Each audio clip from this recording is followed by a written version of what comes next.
रसूलुल्लाह सल्लल्लाहु अलैहि वआलिहि वसल्लम की आदत मुबारकह थी कि नमाज असर के बाद खड़े खड़े जल्दी जल्दी अपनी अज़वाज मुतहरात के पास तशरीफ लाते। एक दिन हजूर सल्लल्लाहु अलैहि वआलिहि वसल्लम हजरत ज़ैनब रज़ियल्लाहु ताला अन्हा के यहाँ मामूल से कुछ ज्यादा ठहरे और वहाँ शहद नोश फरमाया। तो हजरत आयशा रज़ियल्लाहु ताला अन्हा फरमाती हैं, ये सिलसिला कई दिन रहा कि आप सल्लल्लाहु अलैहि वआलिहि वसल्लम वहाँ पर ज्यादा देर ठहरते और शहद नोश फरमाते। तो मुझे इस बात पर रश्क आया। मैंने हजरत हफ्सा रज़ियल्लाहु ताला अन्हा से मशवरा किया कि हम में से हुजूर सल्लल्लाहु अलैहि वआलिहि वसल्लम जिसके पास भी तशरीफ लाएं वो यूं कहे कि या रसूलल्लाह, क्या आपने मगाफिर नोश फरमाया है? चूंकि मगाफिर एक गोंद की किस्म से है जिसमें कुछ बदबू होती है। जब आप सल्लल्लाहु अलैहि वआलिहि वसल्लम हजरत हफ्सा रज़ियल्लाहु ताला अन्हा के पास तशरीफ लाए तो हजरत हफ्सा ने कहा, या रसूलल्लाह, क्या आपने मगाफिर नोश फरमाया है? रसूलुल्लाह सल्लल्लाहु अलैहि वसल्लम ने फरमाया कि मैंने तो शहद पिया है। शायद कोई शहद की मक्खी मगाफिर के दरख्त पर बैठ गई होगी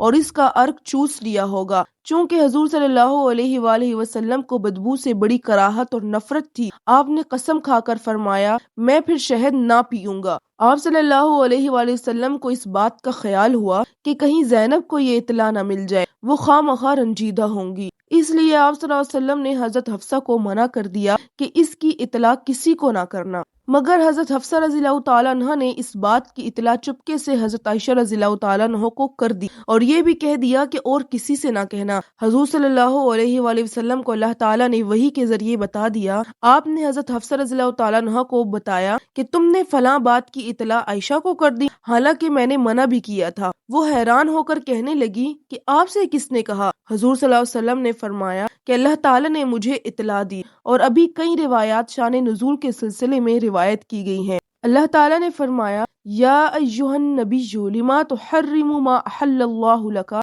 ए नबी सल्लल्लाहु अलैहि वआलिहि वसल्लम, जिस चीज को अल्लाह ताला ने आपके लिए हलाल किया है आप उसको क्यों हराम करते हैं? तब तगी मर्ज़ात अज़वाजिका, अपनी बीवियों की खुशनुदी हासिल करने के लिए अल्लाह ताला ने आप सल्लल्लाहु अलैहि वसल्लम को हुक्म दिया कि आप ऐसा ना कीजिए कि हलाल शय को अपने ऊपर हराम ना ठहराइए। इसलिए अल्लाह ताला ने फरमाया कि अज़वाज के साथ बेशक खुश इखलाकी बरतने की जरूरत है, मगर इस हद तक जरूरी नहीं कि इनकी वजह से एक हलाल चीज को अपने ऊपर हराम करके तकलीफ उठाएं। आगे आयत में अल्लाह ताला ने फरमाया, वल्लाहु गफूरुर रहीम, कि ये खिलाफ ऊला बात भी आपकी माफ कर दी गई, क्योंकि अल्लाह ताला बड़ा बख्शने वाला और रहम फरमाने वाला है। और अगर आपको ये ख्याल हो कि मैं तो कसम खा चुका हूँ, फिर मैं कैसे इस काम को करूँ, तो इसका जवाब ये है कि अल्लाह ताला ने अहले ईमान के लिए अपनी कसमों को तोड़ने का तरीका मुकर्रर कर दिया है और कुफारा की अदायगी है। बस इस तरीके से आप अपनी कसम को तोड़ डालें और अल्लाह ताला से तौबा करें। फिर हजरत आयशा और हजरत हफ्सा रज़ियल्लाहु ताला अन्हा दोनों को खिताब करके फरमाया जाता है, ए पैगम्बर सल्लल्लाहु अलैहि वसल्लम की दोनों बीवियों, अगर तुम अल्लाह के सामने दोनों तौबा कर लो तो ये बेहतर है, क्योंकि तुम्हारे दिल जरूर माइल थे कि आप सल्लल्लाहु अलैहि वसल्लम ज़ैनब रज़ियल्लाहु ताला अन्हा से ये खसूसियत तर्क कर दें। खबरदार, ऐसे रश्क और रकाबत की बेअतादालियों से बाज आ जाओ, और अगर तुम दोनों इसी तरह की कार्रवाइयाँ और मुजाहरे करती रही तो याद रखो